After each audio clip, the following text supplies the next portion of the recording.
జ్ఞానము వివేకము గురించి మనం ధ్యానించుకుంటా ఉన్నాం. ఎందుకని అవి మనకు అవసరం?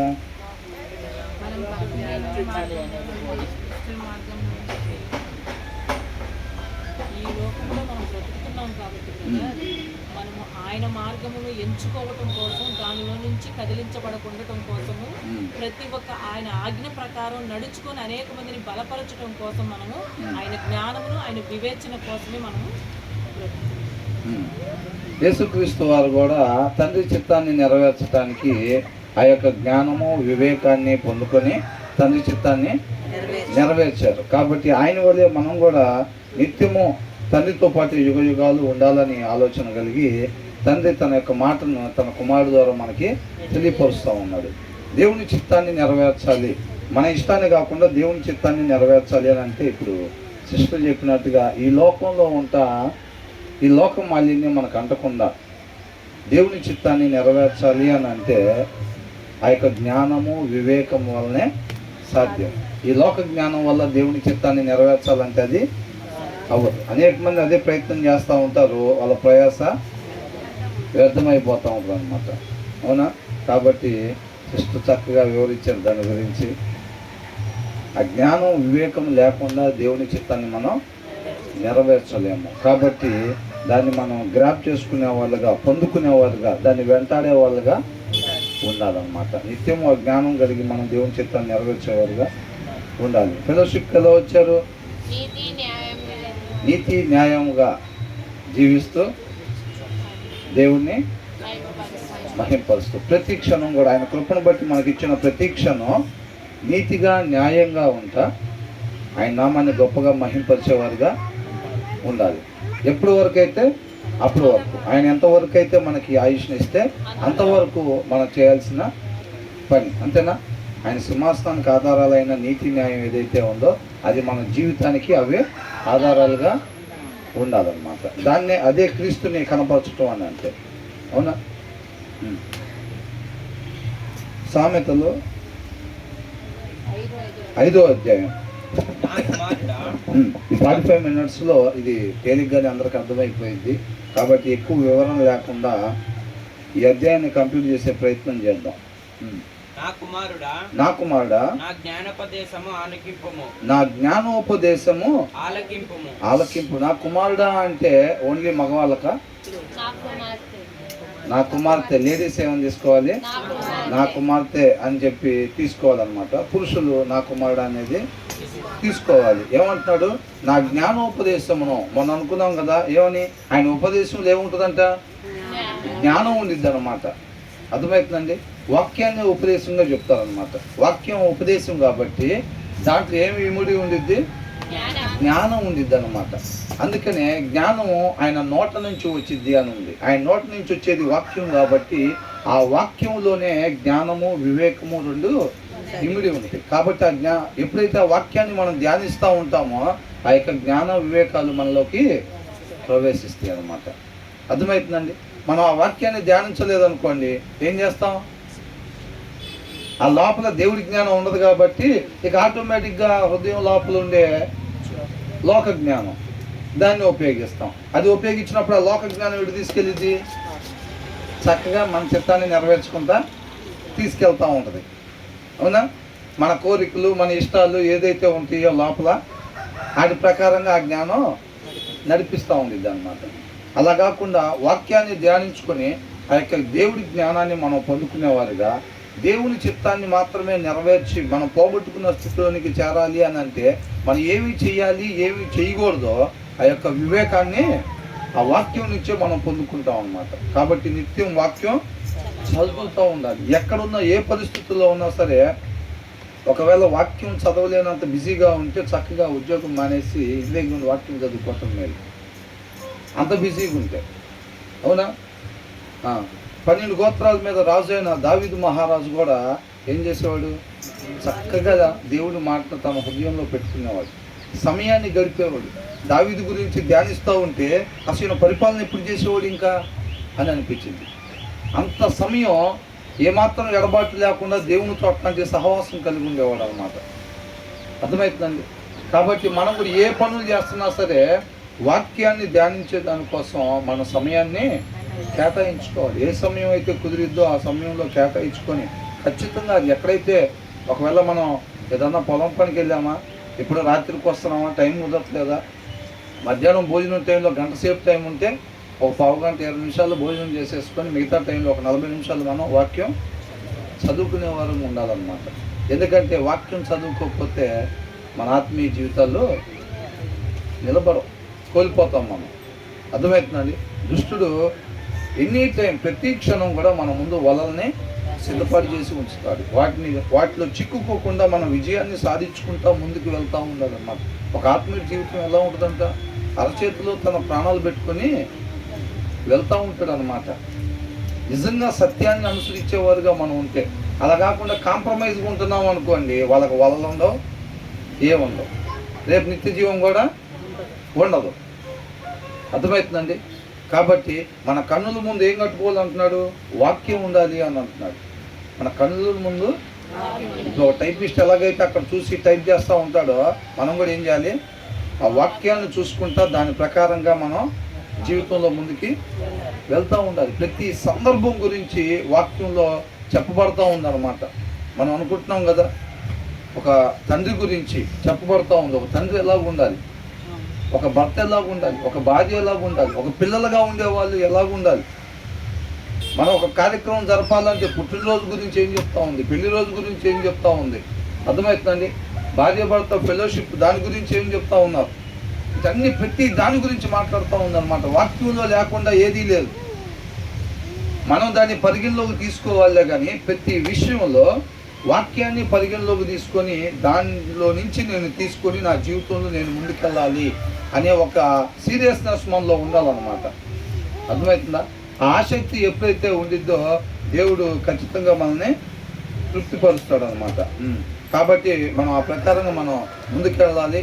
మనం ఏదైతే జ్ఞానం పొందుకోవటం, అనేక మందికి అనేక అలవాట్లు ఉంటాయి అన్నమాట. అటన్నిటిని కూడా జయించాలని అంటే బలం అవసరం. ఏం బలం? ఆత్మీయ బలం. నిత్యము మన శరీరానికి మన ఆత్మకి పోరాటం జరుగుతూ ఉండిద్ది అనమాట. కాబట్టి మన ఆత్మకి చక్కటి ఆహారం పెట్టుకుంటా నిత్యం ఆత్మ గెలిచేటట్టుగా చేసుకొని మన శరీరాన్ని లోపరుచుకోవాలి. ఆత్మ ఏదైతే చేస్తున్నామో ఆత్మ నడిపింపుని బట్టి మనం నడుచుకునేవారుగా ఉండాలి. అంతే తప్ప మనం శరీరాన్ని అనుసరించి నడుచుకునేవారుగా ఉండకూడదు. ఆత్మకు ఆహారం పెట్టినప్పుడు ఏమైంది? అది బలహీనం అయిపోయి శరీరం స్వరం వినపడుతూ ఉంటుంది మనకి. దాని డిమాండ్ ఎక్కువైపోతూ ఉంటుంది. అప్పుడు ఏం చేస్తాం? ఆటోమేటిక్గా శరీరాన్ని అనుసరించే పరిస్థితి. ఎందుకంటే ఆత్మకి బలం లేదు, దానికి మనం ఆహారం పెట్టట్లేదు కాబట్టి శరీరాన్ని అనుసరిస్తాం. శరీరాన్ని అనుసరించే వాళ్ళు ఎవరంట? అపవాది సంతానం. అవునా? అలా ఉండకుండా మన నిత్యం కూడా వాక్యాన్ని ధ్యానించేవారుగా ఉండాలన్నమాట. వివేకము గల నా బోధకు చెవియొగ్గుము. ఆ బోధలో ఏముంటుందంట? వివేకం ఉండిద్దంట. నా కుమారుడా, నా జ్ఞానోపదేశము ఆలకింపుము. వివేకము నా బోధకు, వివేకము గల నా బోధకు చెవియొగ్గుము. చెవియొగ్గుము. అప్పుడు నీవు ఎప్పుడంట? ఎప్పుడు? ఆయన జ్ఞానము గల ఆయన ఉపదేశాన్ని మనం ఆలకించినప్పుడు, వివేకము కలిగిన ఆయన బోధకు చెవి యొగ్గినప్పుడు, మనం అనుకున్న ఇంగ్లీష్ లో చూసాం కదా దాన్ని, ఏమని? My son, pay attention to my wisdom, turn your year to my words of insight. ఆ యొక్క అక్షరాల లోపల ఉన్న అంతర్భావాన్ని మనం ఏదైతే తీసుకుంటామో అది వివేకం అంటున్నాం. అవునా? ఆ అంతర్భావమే మనల్ని రక్షించేది అనమాట, మనం స్వతంత్రులుగా చేసేది. కేవలం మన అక్షరాలు చదువుకోవటం కాకుండా దాని అంతర్భావం ఏదైతే ఉంటుందో, సారాంశం ఏదైతే ఉంటుందో ఆ సారాంశం మనం స్వతంత్రులుగా చేసిద్ది. అవునా? ఏం చేసిద్ది? మహాత్మా గాంధీ గారు స్వతంత్రంగా చేసేది. పోరాటం, ఉప్పు సత్యాగ్రహం, ఇలాంటివన్నీ చేసి మనం స్వతంత్రం చేస్తారా? అవునా? మన శాశ్వతమైన స్వతంత్రం మనం పొందుకోవాలి అంటే వాక్య సారాంశం సత్యం. ఆ సత్యం మనల్ని స్వతంత్రులుగా చేసిద్ది అనమాట. మనం ఏదైతే ఆజ్ఞాతిక్రమం చేసి పాపం చేసామో ఆ పాపం ద్వారా మరణం తెచ్చుకున్నామో దాని నుంచి మనం విడుదల పొందుకోవాలి, స్వతంత్రాన్ని తెచ్చుకోవాలి అని అంటే ఏం చేయాలంట? వాక్య సారాంశం, వాక్యం ఏదైతే చెప్తా ఉందో దాని ప్రకారంగా మనం జీవించటం వలన మనం స్వతంత్రులుగా అవుతాం, పోగొట్టుకున్న స్థితిని మరలా చేరుకుంటాం అన్నమాట. పాపం చేసాం కాబట్టి తండ్రి మనతో పాటు ఉన్నాడు కాబట్టి అందుకని ఏదైనా తోటలో నుంచి బయటికి నెట్టేస్తాడు. వాళ్ళు ఆజ్ఞ అతిక్రమణ చేసినా సరే అలాగే అంతకు ముందులాగానే వచ్చి తండ్రి మాట్లాడుతూ ఉంటాడా? అలా ఉండడు. పాపం ఉండే దగ్గర అయినా ఉండడు. మారు మనసు పొందాలన్నమాట. మనం ఏ స్థితిలో ఉన్నా, ఎంత భయంకరమైన స్థితిలో ఉన్నా, పాపం చేసినప్పుడు ఏం చేసిద్దంటే అయిపోయింది మన పని, అయిపోయింది మన పని. అపవాదం ఏం చేస్తాడు? వాక్యం తీసుకుని వస్తాడు. నువ్వు పాపం చేసావు, నువ్వు నీతిమంతుడు కాదు. ఆయన నీతిమంతుడు ప్రార్థన ఆలకిస్తాడు. నువ్వు ఇక ప్రార్థన చేసినా ఆయన ఆలకించడు నీ ప్రార్థన. కాబట్టి అనవసరం, కొనసాగిపోయి ఇంకా. అవునా? నువ్వు ఎలాగో ముద్దు పెట్టావు, తాగావు, ఇంకో పెగ్గు తాగావు. కాబట్టి నువ్వు ప్రార్థన చేసినా ఇంకా ఆయన ఆలకించడు. నువ్వు నీతిమంతుడు కాదు కాబట్టి ఏం చేయాలంట? చేసేది ఏం లేదు. మిగతా బాటిల్ కూడా కంప్లీట్ చేసుకొని ఇంక ముందుకు వెళ్ళిపోతూ ఉండే. అయిపోయింది నీ పని ఆల్రెడీ అని అంటూ ఉంటాడు అపవాది. అట్లాగేం ఉండదు. అది ఒక పాపి ప్రార్థన కూడా దేవుడు ఆలకిస్తాడు. ఆలకిస్తాడా లేదా? ఎప్పుడు? పశ్చాత్తాపడి ఇక నేను ఎప్పుడు కూడా ఆ పని చెయ్యకూడదు, దాని నుంచి నేను విడుదల పొందుకోవాలి, దాన్ని విడిచిపెట్టడానికి ఇష్టపడి మనం ప్రార్థన చేస్తే దేవుడు ఖచ్చితంగా ఆలకించి సహాయం చేసి విడుదలనే దయచేస్తాడు అన్నమాట. ఏ స్థితిలో ఎంత భయంకరంగా ఉన్నా, అంటే వేరే రకంగా తీసుకోబాకండి. మనం ఉన్న పరిస్థితికి ఫర్ ఎగ్జాంపుల్ ఒక 2-3 మర్డర్లు చేసిన వాళ్ళు ఉన్నారండి. అప్పుడు దాకా తెలియదు వాళ్ళకి. తర్వాత వాళ్ళ దగ్గరికి సత్యం వచ్చింది. వాళ్ళు దానికి విధేయత చూపించి లోబడి ఇకెప్పుడు కూడా నేను అలాగా ఉండకూడదు అని చెప్పి ఆయన సహాయం కోరుకుంటే, ఆయన కృపను ఆశ్రయిస్తే తప్పకుండా ఎలాగంట హిమము తెల్లగా చేస్తాను అని అంటున్నాడు. మన పాపాలని తుడిచివేస్తాను అని అంటున్నాడు. ఏ స్థితిలో ఉన్నా, అంటే నేను ఎగ్జాంపుల్గా చెప్పానండి. అంటే ఒక మందు తాగటం కానీ, మర్డర్లు చేయటం కానీ, లేకపోతే ఇంకొకటి ఏదైనా బలహీనతలో ఏదైనా ఇట్లాంటివి ఉంటే కనుక దాన్ని విడిచిపెట్టుకోవటానికి మనం ఇష్టపడి దేవుని దగ్గరకు వస్తే ఖచ్చితంగా దేవుడు దగ్గరకు తీసుకొని మనకి సహాయం చేస్తాడు. అది వాక్యం చెప్తా ఉందన్నమాట. ఇంకా పాపి పని అయిపోయినట్టే, ఇంకా సజీవులుగా ఉన్నాము అని అంటే మాత్రం ఇంకా ఆయన కృప ఉంది, దాన్ని మనం సద్వినియోగం చేసుకోవాలి అని అర్థం. అంతేనా? కాబట్టి చాలా చేశానండి, అనవసరం, నేను ఆయన దగ్గరికి వెళ్ళి ఆయన యాక్సెప్ట్ చేయడు నన్ను అనేది ఉండదు. నేను చేసిన పాపాలు భయంకరమైన పాపాలు, అవి ఎవరితో చెప్పుకోలేము. నేను ఎవరితోనో చెప్పుకుంటే జనాల మధ్యలో నన్ను అసలు ఉంచరు, తిరగనీరు, నాతో మాట్లాడరు, సహవాసం చేయరు అని ఉన్న అలాంటి స్థితిలో ఉన్నా సరే దేవుడు పిలుస్తూ ఉన్నది ఏంటంటే దాన్ని విడిచిపెట్టడానికి ఇష్టపడితే నేను నీకు సహాయం చేస్తాను అని అంటున్నాడు. మరి ఎన్నడూ కూడా వాటిని నేను జ్ఞాపకం చేసుకోను అంటున్నాడు. మనం విడిచిపెట్టడానికి ఇష్టపడి ఆయన పాదాల చెంతకు చేరేవారుగా ఉండాలన్నమాట. అవునా? కాబట్టి మనకు ఆ సందర్భాల్లో పాపిగా ఉన్న వాళ్ళ ప్రార్థన కూడా దేవుడు ఆలకిస్తాడు. ఆయన కావాల్సింది ఏంటంటే తీర్పు తీర్చి శిక్షించడం కాదండి, ప్రతి ఒక్కళ్ళు కూడా మార్పు చెందాలి, మారు మనసు పొందుకొని తండ్రితో పాటు మనల్ని సమాధానపరచాలి అనేది ఆయన ఉద్దేశం. ప్రతి ఒక్కరు రక్షణ కొరకు ఆయన వచ్చాడు తప్ప శిక్షించడానికి ఆయన రాలేదు. కాబట్టి మనం విడిచిపెట్టుకోవాల్సిన వాటిని విడిచిపెట్టుకోవటానికి ఇష్టపడి ఆయన వద్దకి వస్తే ఏ స్థితిలో ఉన్నా సరే ఖచ్చితంగా విడుదలని పొందుకుంటాం అన్నమాట. నా కుమారుడా, నా జ్ఞానోపదేశం ఆలకించుము, వివేకము గల నా బోధకు చెవియొగ్గుము. అప్పుడు నీవు బుద్ధి కలిగి నడుచుకుందువు. అప్పుడు బుద్ధి కలిగి నడుచుకుంటాం. అప్పుడు దాకా మనం ఆలకించకపోతే, ఆయన చెప్పేదాన్ని పరిగణలోకి తీసుకోకపోతే, చెప్పేది చెప్తా ఉంటారులేండి ఆదివారం కదా అని అనుకొని దాన్ని మనం పరిగణలోకి తీసుకోవట్లేదు అనుకోండి, ఏమైంది పరిస్థితి? దాన్ని మనం పరిగణలో తీసుకున్నామో లేదో ఎలా తెలిసిద్ది? అసలు తలకాయ ఊపటం ద్వారానా, నోటితో చెప్పటం ద్వారానా? ఆ విన్న దాని ప్రకారం ఎప్పుడైతే మనం నడుస్తామో దేవుడు అప్పుడు నా మాటను పరిగణలోకి తీసుకున్నాడు, నా మాటని పరిగణలోకి తీసుకున్నది అని చెప్పి దేవుడు పరిగణలోకి తీసుకుంటాడు అన్నమాట. అర్థమవుతుందండి? ప్రభువా, నీ ఉపదేశాన్ని నేను జాగ్రత్తగా భద్రపరుచుకుంటాను ఆయన అని చెప్పి నోటితో చెప్పి తలకాయ ఊపి దాని ప్రకారంగా మనం చేయిపోతుంటే దేవుడు ఎలా పరిగణలో తీసుకుంటాడు? నా మాటను వీళ్ళు పరిగణలోనికి తీసుకోలేదు అనే అనుకుంటాడు. అవునా? అదే చుట్టూ ఉన్న జనాలైతే నోరు తెరిచి ప్రభువా నీ మాట నా హృదయంలో పెట్టుకుంటాను ఆయన అని చెప్పి మనం నోటితో చెప్తాం కదా, ఆ నోటితో చెప్పిన దాన్ని తలకాయ ఊపిన దాన్ని పరిగణలోకి తీసుకుంటారు. దేవుడు అలా తీసుకుంటాడా? దేవుడు అలా పరిగణలోకి తీసుకోడు. ఆయన మాటని ఎప్పుడైతే మనం అనుసరిస్తామో అప్పుడు ఆయన మాటని పరిగణలోకి తీసుకుందాం అని అనుకుంటాడు. మనం ఫంక్షన్ చేసినా ఏది చేసినా సరే వాక్యాన్ని పరిమాణంగా తీసుకుని ఎప్పుడైతే చేస్తూ ఉంటామో అప్పుడు దేవుడు నా మాటను పరిగణలోకి తీసుకున్నారని అనుకుంటాడు. తర్వాత ఏమంటున్నాడు? అప్పుడు నీవు బుద్ధి కలిగి నడుచుకుందువు తెలివిని బట్టి నీ పెదవులు మాట్లాడును. చూసారండి, అప్పుడు నీవు బుద్ధి కలిగి నడుచుకుందువు. నడవాల్సిన త్రోవలో నువ్వు నడుస్తావు, నడవాల్సిన విధానంగా నువ్వు నడుచుకుంటావు, మాట్లాడాల్సిన విధానంగా నువ్వు మాట్లాడతావు. వివేకం కలిగి ఏ సమయంలో ఏం మాట్లాడాలో అవతల జీవితానికి ఒక ఆశ కలిగేటట్టుగా, నిత్య జీవం మీద మరలా ఆశ కలిగేటట్టుగా మన నోట్ల నుంచి మాటలు రావాలి అని అంటే ఆ వివేకం మనకి కావాలి. ఏ టైంలో ఏం మాట్లాడాలి అనేది అది ఎక్కడి నుంచి వచ్చిందంట? ఆయన జ్ఞానోపదేశంలో నుంచి వచ్చిందంట.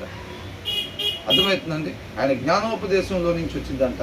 ఆయన వివేకం కలిగిన ఆ బోధలో నుంచి వచ్చింది అని అంటున్నాడు. అప్పుడు నీవు బుద్ధి కలిగి నడుచుకుందువు, తెలివిని బట్టి నీ పెదవులు మాట్లాడును. అది పరిగణలో తీసుకోకపోతే మనం ఎలా పడితే అలాగా నడుస్తాం, ఎలా పడితే అలాగా మాట్లాడతాం.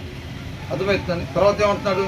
చారసి పెదవుల నుండి తేనెకారును, దాని నోటి మాటలు నూనె కంటేను నునుపైనవి. నూనె కంటే నూనె మీద కాలేస్తే ఏమైందండి? ఎమ్మటే మన కంట్రోల్ తప్పిపోతాం. ఇంకా అవునా? మన కంట్రోల్ తప్పిపోయి ఒక్కసారిగా పడిపోతాం మనం. అంతేనా కదా?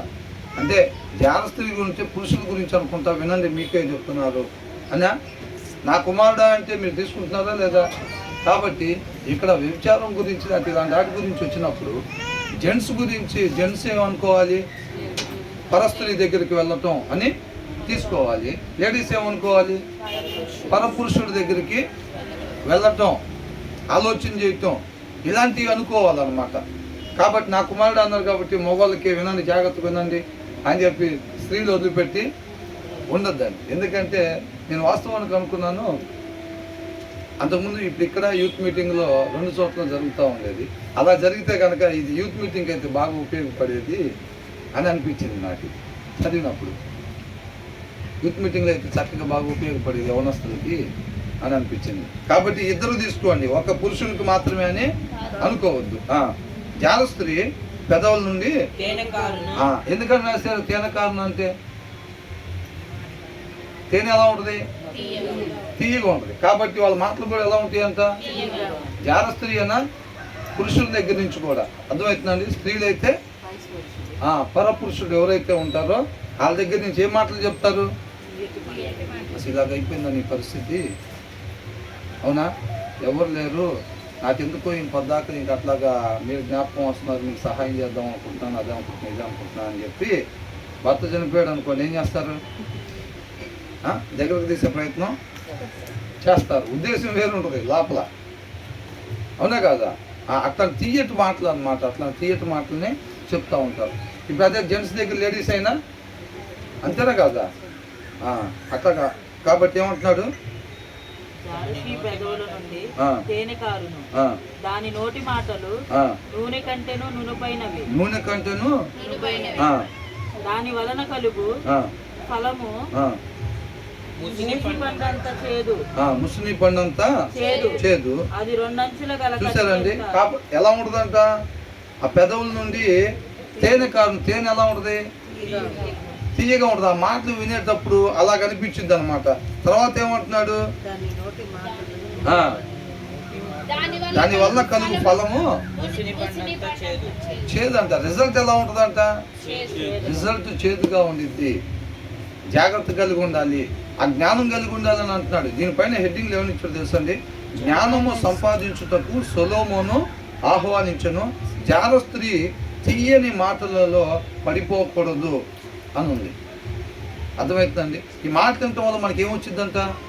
ముందు జాగ్రత్త. ఇప్పుడు అక్కడికి వెళ్ళేటప్పుడు, కాలేజీ దగ్గరికి వెళ్ళేటప్పుడు, లేకపోతే ఇలా వెళ్ళేటప్పుడు పిల్లలకి జాగ్రత్త చెప్తారా లేదా? ఇలా ఉండాలి పరిస్థితి, బయట పరిస్థితి ఇలా ఉంటాయి అంటే ఆ జ్ఞానాన్ని తెలుపుతూ ఉంటారనమాట. అందుకని ఏమంటున్నాడు, జ్ఞానం సంపాదించుటకు సొలొమోను ఆహ్వానించను అని అంటున్నాడు. తర్వాత ఏమంటున్నాడు, దాని వలన కలుగు ఫలము ముసిలి పండంత చేదు, అది రెండంచులు గల కత్తి అంత పదును గలది. అర్థమైందండి? మనం రెండంచులు కలిగిన ఖడ్గం అనగానే వాక్యం ఏమనుకుంటామా? ఆ మాటలు కూడా ఎలా ఉంటాయి అంట? రెండంచులు కలిగి ఉంటాయి అంట. అవి కూడా అర్థమవుతుందండి. చాలా జాగ్రత్త కలిగి ఉండాలన్నమాట. ఆ తర్వాత ఏమంటున్నాడు, దాని నడతలు మరణమునకు దిగుటకు దారి తీయును. ఏంటంటే ఆ మాటలు తీయని మాటలు అంట ఎక్కడికి దారి తీస్తాయి అంట? మరణానికి దారి తీస్తాయి అంట. తిన్నగా దాని అడుగులు పాతాళమునకు చక్కగా చేరును. ఏంటంట?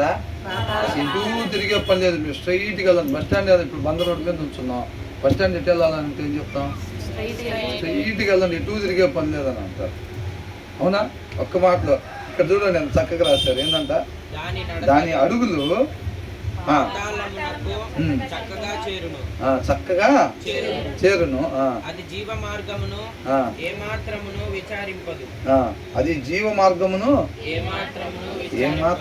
విచారింపదు. చూసారండి ఆ తీయటి మాటలు. మనం వాటిని చూసి ఈ లోకాకర్షణకి గురై కానీ ఉంటే ఎప్పుడో ఇద్దరుగా మనం లాస్ట్ టైం అనుకున్నాం కదా, ఉదయంలో వాక్యం లేకపోతే ఎర్రచీర కట్టుకునే వాళ్ళందరూ అంతే ఉండదు పరిస్థితి. హృదయంలో వాక్యం లేకపోతే అన్ని చోట్ల మెరుపులే కనపడతాయి.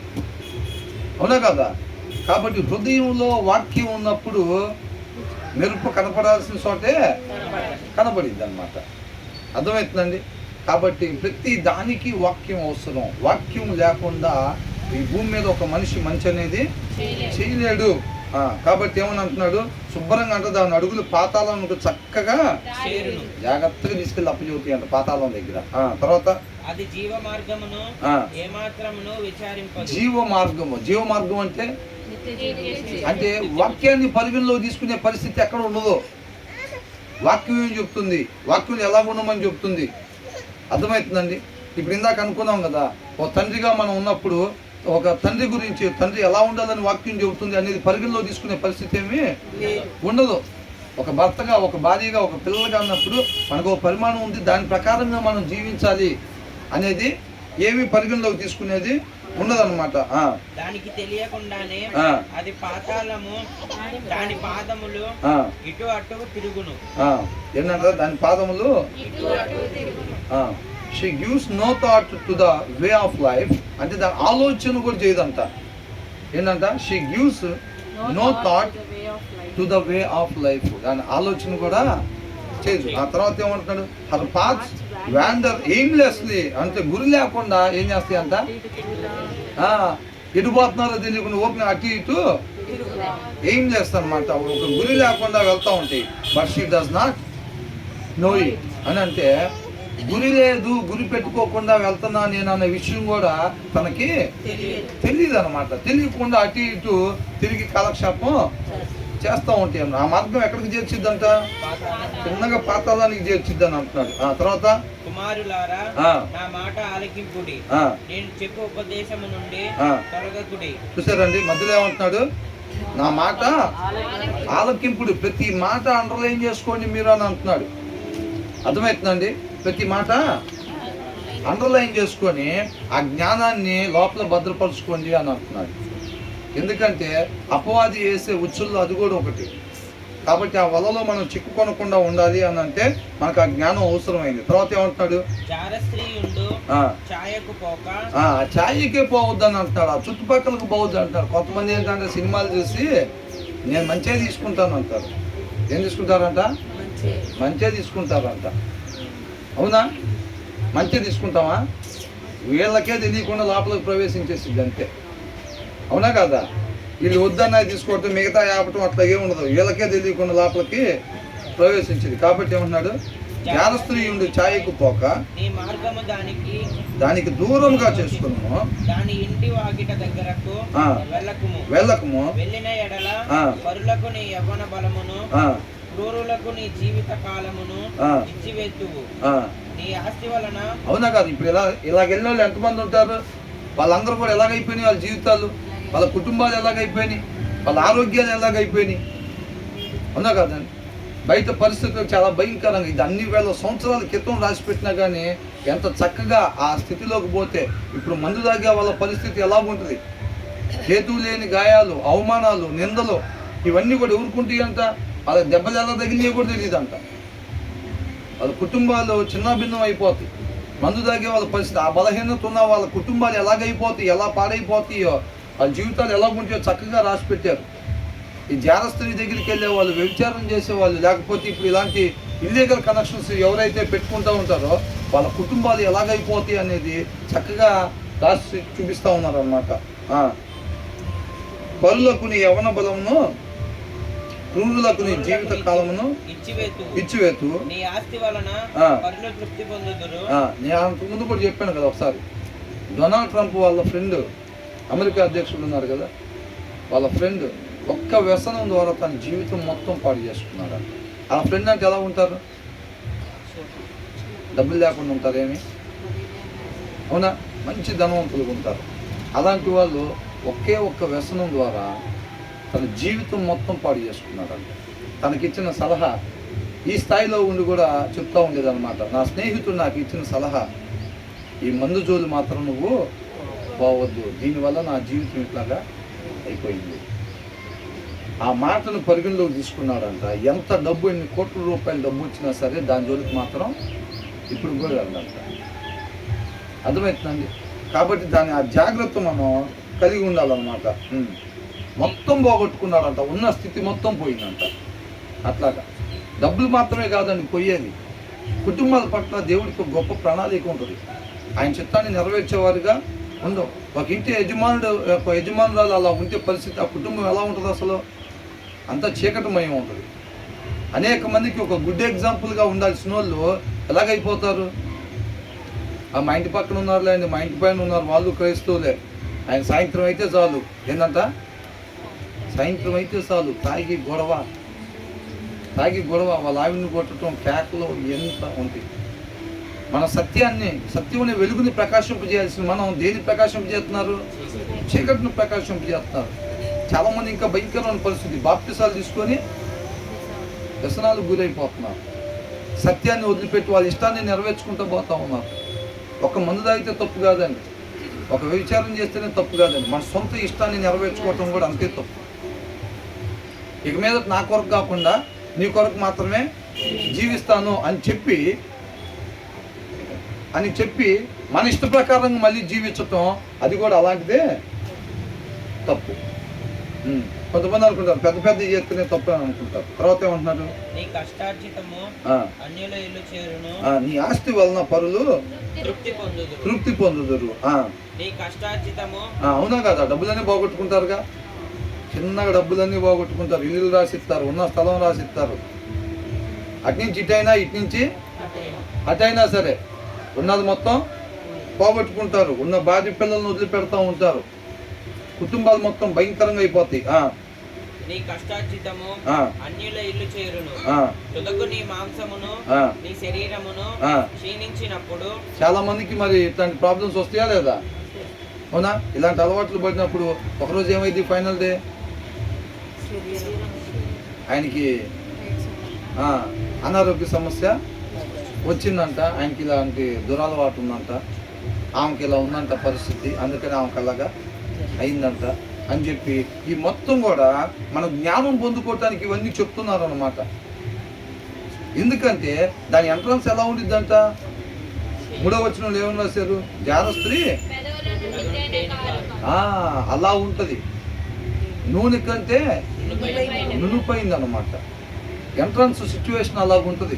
ఎప్పుడైనా ఒకసారి ఎంటర్ అయిన తర్వాత లోపలంతా గాఢాంధకారం ఇదే ఉంటుంది. ఒకసారి నాకు తెలిసిన సహోదరుడు ఇలాగే ఒక బలహీనమైన పరిస్థితుల్లో ఇలాగే జరిగితే ఎందుకు ఇట్లాగా బిహేవ్ చేస్తున్నావు అది అని అంటే, అన్న ఫస్ట్ మాట ఒకసారి ఎంటర్ అయితే రావటం అంత తేలిక కాదు. అంటే రావాలనున్న రాలేని పరిస్థితి, వాళ్ళు ఇరుక్కుపోయి ఉన్నారు అన్నమాట. అర్థమైందా? తెలియక ఇప్పుడు డ్రగ్స్కి అలవాటు పడితే ఏందండి పరిస్థితి? డ్రగ్స్ ఎలా ఉంటే చేదుగా ఉంటే తీసుకుంటున్నారా? కాదు, అది ఒక మత్తుని ఇస్తుంది అన్నమాట.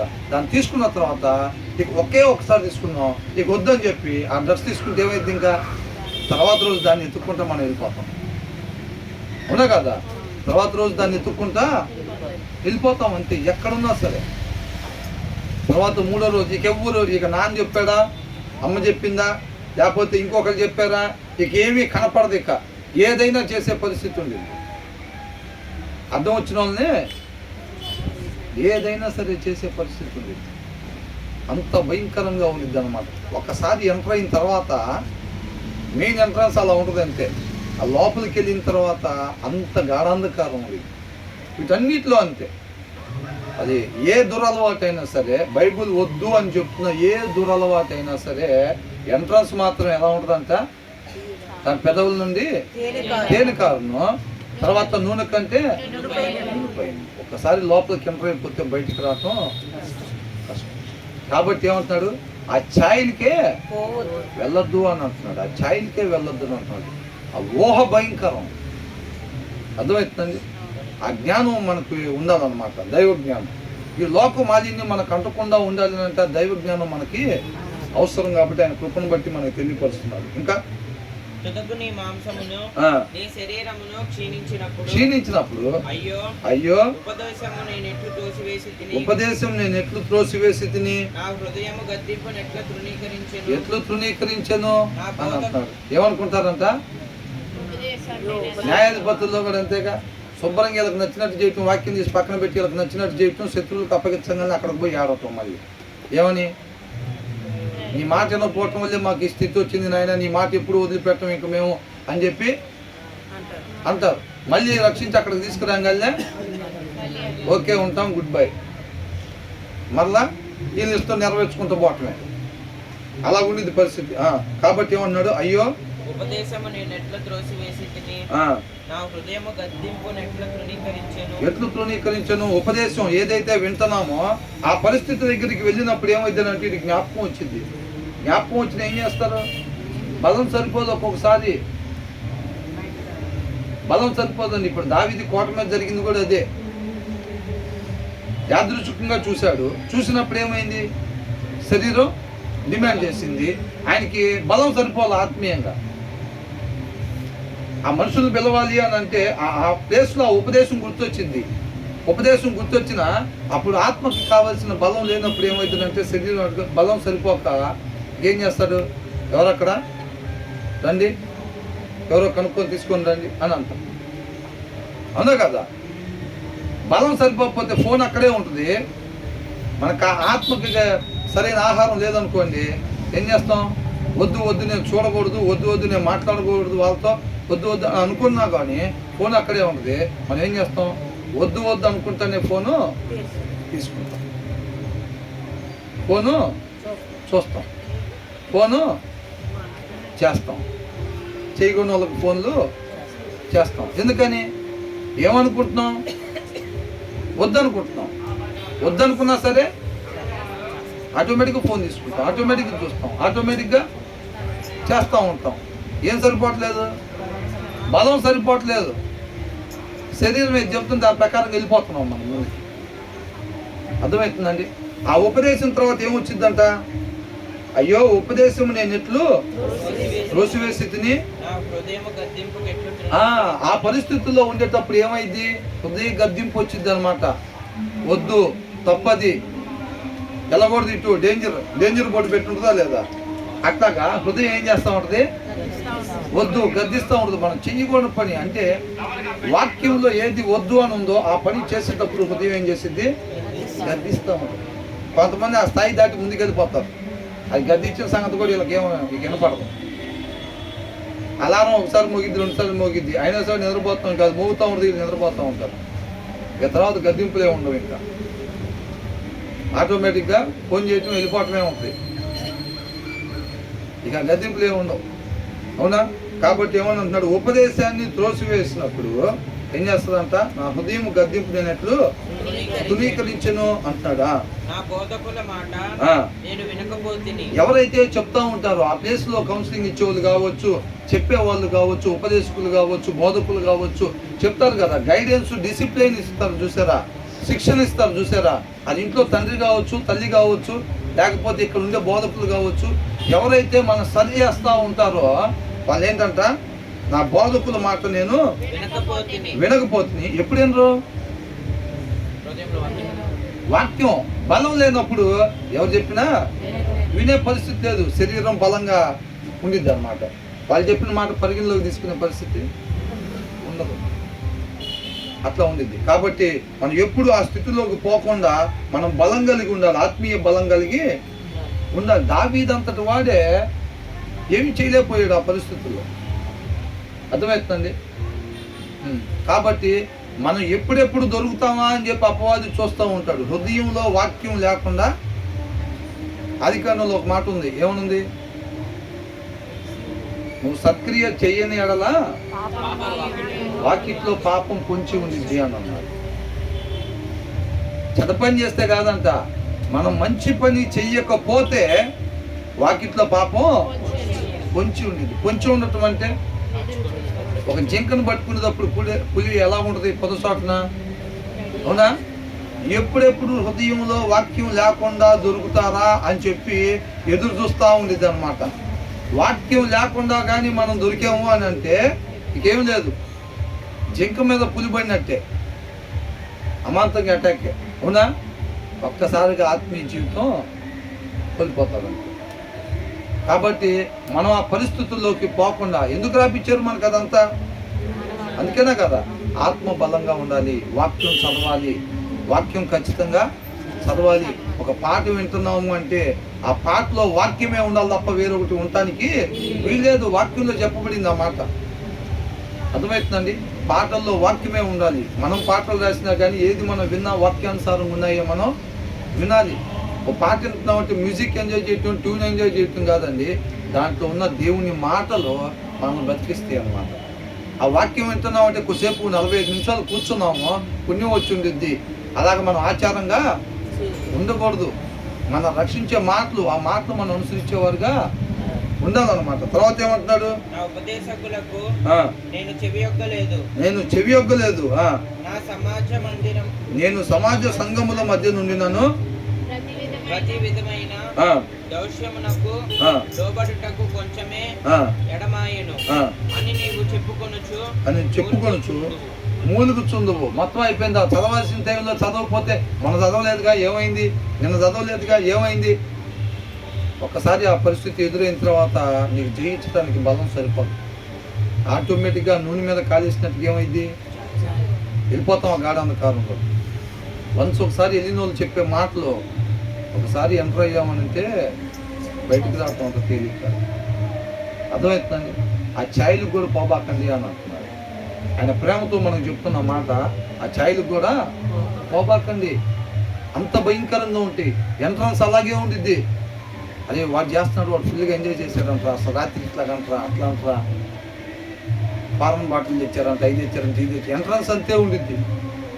తర్వాత ఉంటుంది పరిస్థితి. ఎవరో చిన్నగా అలవాటు చేసి వదిలిపెట్టేస్తారు. వాళ్ళ పరిచర్యలు వాళ్ళు ఉంటారు. అవునా? ఆత్మీయ జీవితాన్ని పాటు చేసే పరిచర్యలు ఉంటారు. చిన్నగా అలవాటు చేసి వదిలిపెడతారు.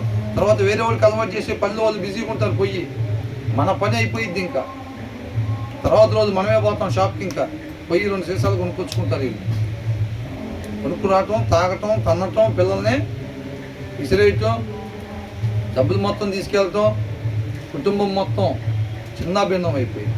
అర్థమవుతుందండి? ఎంట్రన్స్ ఎలా ఉంది? ఎంట్రన్స్ మాత్రం తీయగా, నునుపుగా, చక్కగా ఉంది. కాబట్టి ఏమంటున్నాడు మళ్ళీ? లోబడుటకు కొంచెమే అని నీవు చెప్పుకొనుచు నీ సొంత కుండలోని నీళ్లు పానము చేయము, నీ సొంత బావిలో ఉప్పు జలము త్రాగుము. పౌలు గారు ఏమంటున్నారు? వివాహం చేసుకోకుండా ఉంటే దేవుడి ప్రేరేపణ అయితే కనుక అలా ఉండొచ్చు. ఒకవేళ కాని ఎడల మీరు వివాహం చేసుకుంటా మంచిది అని అంటున్నారు. అర్థమవుతుందా? ప్రతి ఒక్కరికి సొంత భార్య ఉండాలి అని అంటున్నాడు. దాని ప్రకారంగా మనం దేవుడి చిత్తానుసారంగా కుటుంబం పట్ల దేవుడికి ఏదైతే ప్రణాళిక ఉందో ఆ ప్రణాళికను ఎదిగి దాని ప్రకారంగా మనం ముందుకు సాగి ఆయన మహింపరిచేవారుగా ఉండాలి. ఆయనతో సమయాన్ని గడుపుతూ ఉన్నప్పుడు ఆయన ఉద్దేశాలు ఏంటి, ఆయన ఆలోచన ఏంటో మనకి తెలుస్తూ ఉంటుంది అనమాట. ఆయనతో సమయం గడుపుతూ ఉండాలి. ఎప్పుడైనా వాడు నా బెస్ట్ ఫ్రెండ్ రా, వాడికి ఏం కావాలో నాకు తెలుసు అంటే ఎలా తెలిసింది? వాడితో ఎక్కువ టైం మనం స్పెండ్ చేస్తూ ఉంటాం. దేవుడు ఆలోచనలు ఏంటి, ఆయన ఇష్టాలు ఏంటి అనేది మనకి ఎలా తెలిసింది అని అంటే ఆయనతో సమయం గడపాలి. ఆయనతో సమయం గడపడం అంటే వాక్యం వినటం ద్వారా, ప్రార్థన చేసుకోవటం ద్వారా. ఒక్కొక్కసారి ఏం ప్రార్థన చేసుకోకపోయినా సరే మోకాళ్ళు వేసి అలా ఉంటా ఉంటే చక్కగా దేవుడు మనకి అర్థమవుతూ ఉంటాడు. ఒక్కొక్కసారి అర్థమవుతుంది. కాబట్టి ప్రార్థన, వాక్యం అనేది ఒక విశ్వాసికి రెండు కళ్ళు లాంటి అనేక మంది చెప్తూ ఉంటారు కదా ఇది. కాబట్టి ఏది తక్కువ కావటానికి వీల్లేదు. కాబట్టి ప్రార్థన కూడా చక్కగా సమృద్ధిగా ఉండాలి, వాక్యం కూడా మనకి సమృద్ధిగా ఉండాలి. ఈ ఓటలు బయటికి చెదరిపోదగునా వీధులలో అంటే ఏంటంట, కొంతమంది ఏం చేస్తారు, ఇలా అటు అలవాటు పడతారు. తర్వాత కొద్ది దినాలకి వీళ్ళు ఏం చేస్తారు, ఇది వేరే కెరీర్ అయిపోతారు. లేరా అలాంటి కుటుంబాలు? ఉన్నాయా లేరా? ఖచ్చితంగా ఉన్నాయి అలాంటి పరిస్థితులు. కొంతమంది ఏం చేస్తారు, తాగేసి వచ్చేసి భార్యను పట్టించుకునే పరిస్థితి ఉండదు, పిల్లల్ని పట్టించుకునే పరిస్థితి ఉండదు, కుటుంబాన్ని పట్టించుకునే పరిస్థితి ఉండదు. కొన్ని ఇల్లు కూడా తాగేసి ఉంటే లెక్క వేరు. ఇది అలా ఉంటారా? ఉండరు కదా. మీరు అనేక కుటుంబాలు జాగ్రత్త కలిగిన నా మాటను వేరేలాగా తీసుకోబాకండి. అంటే ఆ టైంలో మనం కూడా తాగేసుకుంటే ప్రాబ్లం ఉండదు అనమాట. అట్లా కనుక్కోబాకండి. కాబట్టి వీళ్ళు చూస్తూ ఉంటారు కదా, భర్త అలాంటి వాడైనప్పుడు ఏం చేస్తారు, కొంతమంది వేరే రకంగా ఉండే పరిస్థితి ఉంటుంది. అలా ఎందుకు అలాంటి పరిస్థితి క్రియేట్ చేయటం అని అంటున్నాడు. నువ్వు అలా ఉంటే కనుక ఇలాగ అవ్వచ్చు పరిస్థితులు, చెప్పలేము అని అంటున్నాడు. కాబట్టి అలా చేయకూడదు అని చెప్తున్నాడు. వాక్యం చెప్పేదాన్ని జాగ్రత్తగా ఏమి చేయమంటుంది, ఏమి వద్దు అని అంటుందో వాక్యం, అది చాలా ముఖ్యం. రాయబడింది కదా అని చెప్పి మనం మాట్లాడటానికి చేయటానికి వీలు లేదు. అది వద్దని అంటుందని అంటే దాన్ని మనం చేయకుండా ఉండాలి. ఆ తర్వాత ఏమంటున్నారు, వీధులలో అవి నీటి కాలువగా పారదగున అన్యుల నీతో కూడా. నాకు తెలిసిన వాళ్ళు ఉన్నారండి, నాకు తెలిసిన వాళ్ళు ఉన్నారు. నేను సాహసం చేసిన ఒకప్పుడు చిన్నప్పుడు మా ఊర్లో ఉండేవాళ్ళు. భర్త తాగుడికి బానిస అయిపోయి అలా ఉంటే ఎక్కడి నుంచో పల్లెటూరు నుంచి వచ్చింది. చక్కగా ఒక మంచి పద్ధతి కలిగినామా భార్యగా తీసుకొచ్చుకున్నారు మంచి కుటుంబం నుంచి.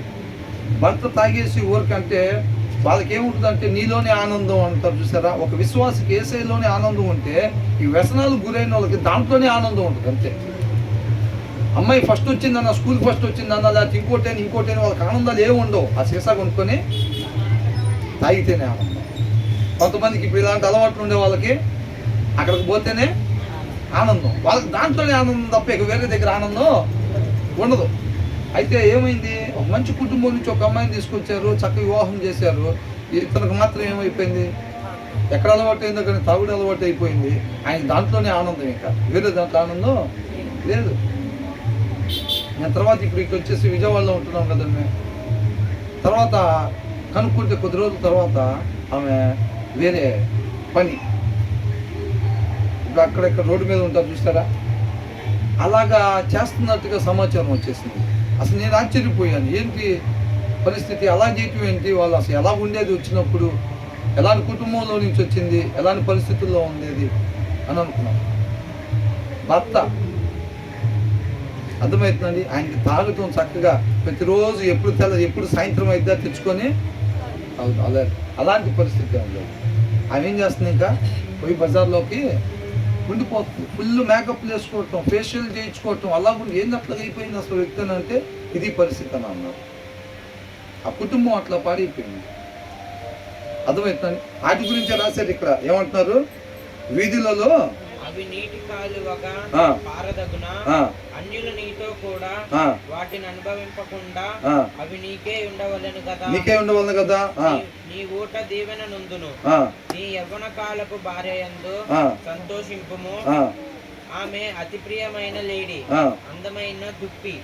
ఆమె రొమ్ముల వలన నీవు ఎల్లప్పుడూ తృప్తి నొందుచుండుము. ఆమె ప్రేమ చేత నిత్యము బద్ధుడవై ఉండుము. నా కుమారుడా, జారశ్రీ యందు నీ వేళ బద్ధుడవై ఉండువు, పరశ్రీ రొమ్ము నీ వేళ కౌగిలించుకుందువు. ఇప్పుడు దీంట్లో భార్య భర్తలు కలయికలో దేవుని ఉద్దేశం ఉందండి. అది పవిత్రమైంది. అర్థమవుతుందండి? అది లీగలు పవిత్రమైంది. వాక్యం చెబుతా ఉంది, భార్య భర్తల కలయిక ఆ కుటుంబము పవిత్రమైంది. అది కాకుండా ఏదైతే ఉండిద్దో ప్రతి ఒక్కటి కూడా ఇల్లీగలు, దేవుణ్ణి బాధ పెట్టేది, అది మనకు నష్టాన్ని చేకూర్చేది. చక్కగా వివరంగా రాసి పెట్టారు అన్నీ కూడా. అర్థమవుతుందండి? మన వ్యక్తిగత జీవితం కావచ్చు, మన కుటుంబ జీవితాలు కావచ్చు, అసలు ఎలా ఉండాలి అనేది కూడా చక్కగా రాసి పెట్టారు. తర్వాత ఏమంటున్నాడు, నా కుమారుడా, జారస్త్రీ యందు నీ వేళ బద్ధుడవై ఉండువు, పరశ్రీ రొమ్ము నీ వేళ కౌగిలించుకుందువు, నరుని మార్గములను యెహోవా ఎరుగును. ఏంటంట? ఈ 2 వచనాలు, ఈ 3 వచనాలు చాలా ఇంపార్టెంట్. ఏమంటున్నాడు? నరుని మార్గములను యెహోవా ఎరుగును, వాని నడతలన్నిటినీ ఆయన గుర్తించును అని అంటున్నాడు. ప్రతి ఒక్కటి కూడా రాయబడింది అనమాట. ఏళ్ళ ముందు గుంట తీసామని కాదు. ఆల్రెడీ వివాహం అయిపోయి ఉంటే వాళ్ళ భార్యను మనం పటా ఇచ్చాము, వాడికి గుంట తీసామని కాదు. ఎవరికి తీసింది గుంట? ఈయనకైనా గుంట తీసుకున్నాడు. అర్థమవుతుందండి? మనం అవతలలో ఒక చెడ్డు మాట అన్నా సరే వాళ్ళు అన్నట్టు కాదు. ఎవరి దగ్గర అంట? అపహాసకులారా, ఎంతకాలం మీరు అపహాసం చేయుదురు. ఎవరైతే అంటారో, ఎవరైతే చేస్తారో వాళ్ళ బుక్లోనే అది రాసుండేది. అవన్నీ కూడా దేవుడు పరిగణలోకి తీసుకుంటాను అని అంటున్నాడు. తర్వాత ఏమంటున్నాడు? దుష్టుని దోషములు వానిని చిక్కున పెట్టును. దుష్టుని దోషములు, వాళ్ళు చేసే పనులను బట్టే వాళ్ళు ఏమవుతారంట? చిక్కుల్లో పడతారంట. వాడు తన పాప పాశముల వలన బంధింపబడును. ఎవరైతే ఆ పాపం చేస్తారో ఆ పాపం ద్వారా ఏం చేస్తారంట? వాళ్ళు బంధింపబడిపోతారంటే, ఆ వలలో చిక్కుకున్నట్టే.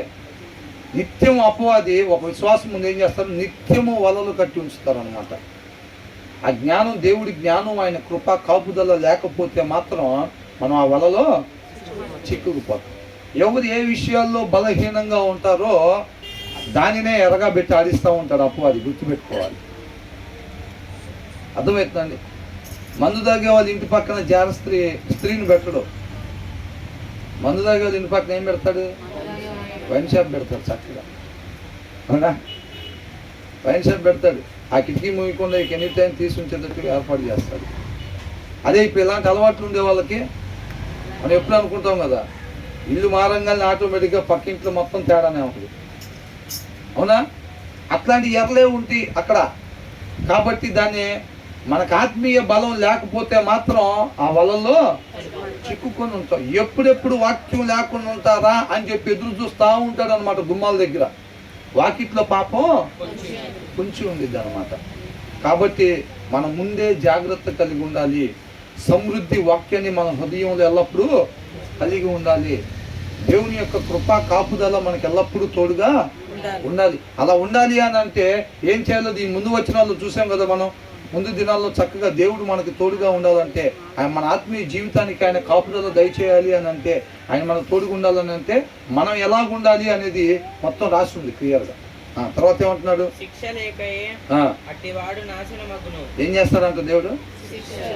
తను ప్రేమించిన కుమారుడిని తన కుమారుడిగా అంగీకరించిన వాడిని దేవుడు శిక్షిస్తాడని ఉంది. అవునా? వీళ్ళు ఎలా నాశనం అవుతారంటే వీళ్ళు శిక్ష లేకుండా. నాకే ఎందుకు వస్తుంది ఈ ప్రాబ్లమ్స్ అని అంటే, దేవుడు మనల్ని అంతగా ఇష్టపడుతున్నాడు కాబట్టి. అర్థమవుతుందండి? ఆయన పోలిక, ఆయన స్వరూపం వచ్చేటట్టుగా ఆయన చక్కగా చెక్కుకుంటూ ఉన్నాడు అనమాట. మనం ఆ శ్రమల ద్వారా అనేక విషయాల్ని మనం నేర్చుకుంటూ ఉంటాం. కాబట్టి ఎప్పుడైనా శ్రమ వచ్చినప్పుడు దాన్ని తీసేయి ప్రభా, శ్రమను తీసేయి, తోలేసే. ఎట్లా కాదు, మనం ప్రార్థన చేస్తుంది, ప్రభా దీన్ని ఏం తెలుసుకోవాలని చెప్పి నాకు ఎలా చేసేవో. ఒక విశ్వాస జీవితంలోకి దేవుడు ఇది లేకుండా ఏది కూడా రాదు. మనం ఏం తెలుసుకోవాలి అని చెప్పి దేవుడు దాన్ని ఎలా చేశాడో దాన్ని మిస్ అవ్వకుండా తెలుసుకోవాలనే జాగ్రత్త కలిగి ఉండాలి. మన ప్రార్థనలో నోరు తీస్తే ఫస్ట్ మాట అదే చేయాలి.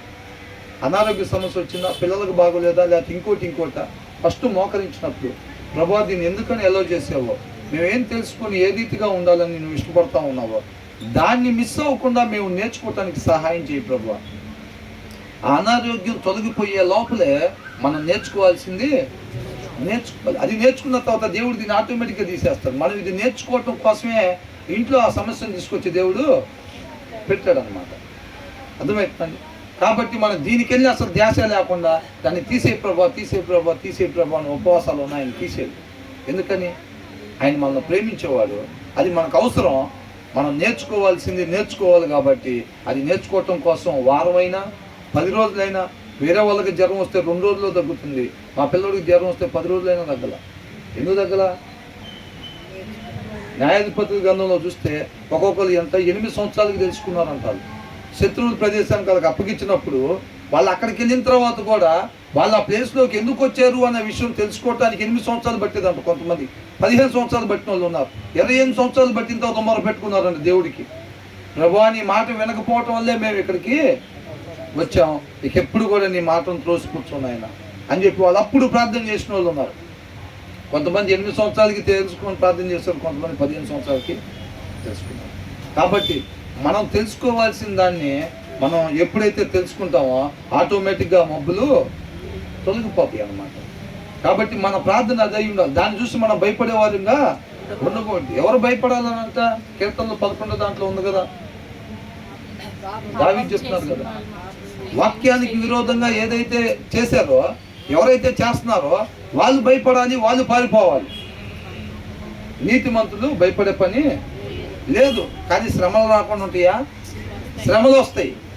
వాళ్ళు నేర్చుకోవాల్సింది నేర్చుకుంటా, సరి చేసుకుంటా, దేవుని చిత్తాన్ని నెరవేర్చుకుంటా ముందుకి వెళ్ళిపోతూ ఉండాలి, అంతే. అట్లా తర్వాత ఏమంటున్నాడు? వాడు త్రోవ తప్పిపోను. ఏమనుంది ఇక్కడ ఇంగ్లీష్లో? For lack of discipline they will die అని అంట. వాళ్ళు ఎందుకని చనిపోతారంట? డిసిప్లైన్ లేకపోవటం, వాళ్ళని సరి చేసే వాళ్ళు లేకపోవటం. కొంతమంది సరి చేస్తూ ఉంటారు, అదొద్దు ఎప్పుడు ఏదో ఒకటి చెప్తూ ఉంటారు, వస్తా అని చెప్పి వాళ్ళ దగ్గరికి పోతారు. సరి చేసుకోవటానికి ఇష్టపడరు చాలామంది. పొగుడుతూ ఉంటే చక్కగా పొద్దుగుకులు పోయి వాళ్ళ దగ్గరికి వెళ్ళి కూర్చుంటూ ఉంటారు. అక్కడికి వెళ్ళామంటే చాలు, నీకేం బ్రదర్ అసలు, అది బ్రదర్, అది సిస్టర్, ఇది సిస్టర్ అని పొగుడుతూ ఉండే వాళ్ళ దగ్గర ఎక్కువ సమయాన్ని గడపడానికి ఇష్టపడుతూ ఉంటారులే, కానీ సరి చేసే వాళ్ళ దగ్గరికి ఇష్టపడరు, సరి చేసుకోవటానికి ఇష్టపడరు. అందుకే కొంతమంది ఏమంటారు, అక్క సీరియల్ చూడబాకక్క అంటే, నువ్వు పోయి ముచ్చట్లు చెప్పట్లేదా వాళ్ళతో? చెప్పిందని సరి చేసుకోవటానికి ఇష్టపడక ఎమ్మటే వాళ్ళలో ఉన్న తప్పుని ఎత్తుపట్టే ప్రయత్నం చేస్తూ ఉంటారు. అవునా? కాబట్టి ఇక్కడ వాళ్ళు ఎందుకంటే నశించిపోయేది? For lack of discipline they will die, lead astray by their own great folly అని అంటున్నాడు. అర్థమవుతుందండి? మూర్ఖుడై వాడు త్రోవ తప్పిపోను, శిక్ష లేకయే అట్టి వాడు నాశనం అగును అని అంటున్నాడు. ఆ శిక్ష మనకి చాలా అవసరం. కాబట్టి మనం నేర్చుకోవాల్సింది నేర్చుకోవాలి. ముందుగా ఇప్పుడు అక్కడ ఒక గొయ్యి ఉంది. రాత్రి మేము రాజమండ్రి వెళ్ళి వస్తుంటే మేము వచ్చేసరికి రాత్రి 2:30-3 అయింది. అందుకని పిల్లలు రాలేదు. రాత్రి 3 అయింది. మేము ఒక రోడ్లో వస్తుంటే మొత్తం నీళ్ళు ఉన్నాయి, బాగా వర్షం పడింది, అటువైపు బాగా నీళ్ళు ఉన్నాయి. ఒక ప్లేస్లో పెద్ద గుంట ఉంది. నీళ్ళు ఉన్నప్పుడు మనకు కనపడిద్దా? కనపడలేదు. ఫస్ట్ మేమే వెళ్ళాం. మా వెనకాల అప్పుడు నాకు ఎవరు రాలేదు. ఫస్ట్ మేమే వెళ్తున్నాం. మొత్తం వాటర్ వస్తున్నాయి, మొత్తం వాటర్ ఉన్నాయి. ఇక వెళ్ళే లోపలే కారు ఒక దగ్గర అట్లా స్ట్రక్ అయిపోయింది గుంటలో. అంటే అది మళ్ళీ పైకి వేసే పరిస్థితి లేనట్టుగా అంత గుంటలోకి అట్లా దిగింది. దిగిపోతే మా ముందు ఎవరు లేరు కదా, ముందు ఎవరైనా వెళ్తూ ఉంటే దాన్ని బట్టి మనం వెళ్తూ ఉంటాం వాటర్లో ఎప్పుడైనా. మనమే ముందు అయ్యేసరికి అలా దిగిపోయింది. ఇంకొకసారికి ఇంక భయం వేసి మళ్ళీ గట్టిగా రివర్స్ చేసుకొని వెనక్కి వచ్చేస్తాం. వెనక్కి వస్తే తర్వాత రెగ్యులర్గా వెళ్ళేవాళ్ళు మా వెనక బస్సు వచ్చింది. అది బస్సు వస్తే వాళ్ళకి ఆ మార్గం తెలుసు కదా, ఆ చక్కగా లెఫ్ట్ సైడ్ నుంచి వెళ్ళిపోయాడు. ఆ బస్సు మాత్రం దిగలేదు. తర్వాత నుంచి అందరూ కూడా ఒక అతను పాపం చూసి ఆపి కారు అటుపక్క నుంచి వెళ్ళండి, అటువైపు బాగుంటుంది, ఇటు వెళ్ళొద్దు, ఉంటుంది ఇక్కడ అని చెప్తున్నారు. మనకు కూడా ఏంటి ఇప్పుడు వాక్యంలో ఏం చెప్తున్నారు? అక్కడ ప్రాబ్లం ఉండిద్ది, అటువైపు మీరు ఆ చైల్డ్కి వెళ్ళబాకండి ముందుగా చెప్తున్నాడు. ఆ జ్ఞానాన్ని దయచేస్తున్నాడు అనమాట. అవునా? అందుకని స్టార్టింగ్ హెడ్డింగ్ ఏమనుంది? మన జ్ఞానం గ్రహించుటకు సొలొమోను ఆహ్వానం అని రాస్తుంది. అర్థమవుతుందండి? ఆ జ్ఞానాన్ని, దేవుడి జ్ఞానాన్ని మనం పొందుకోవాలి. దేవుడి జ్ఞానాన్ని. అదే లోక జ్ఞానం ఏముంటుంది? లోక జ్ఞానం ఏం చెప్పిద్ది? ఎలా పటాయించాలి, అవునా? ఈ లోకం చేసే పని మొత్తం అంతే. ఎలా పటాయించాలి, ఏం చేయాలి, ఎన్ని తిన్నాము, ఎంత తిన్నాము, అది లోకంలో ఉండేది మొత్తం. ఆ పని ఎలా చేయాలి అనే దానికి ఉపయోగపడింది లోక జ్ఞానం. ఈ దైవ జ్ఞానం ఏంటి? మన నిత్య జీవానికి నడిపించేది. ఆ పరిస్థితుల్లోకి మనం వెళ్లకుండా ఉండాలి. అలాంటి పరిస్థితులు ఎదురైనప్పుడు మనం ఏం చేయాలి, ఎలా ఉండాలి అనేది మనకి తెలియపరుస్తూ ఉంది అన్నమాట. దేవునికి మహిమ కలుగుతున్నారు.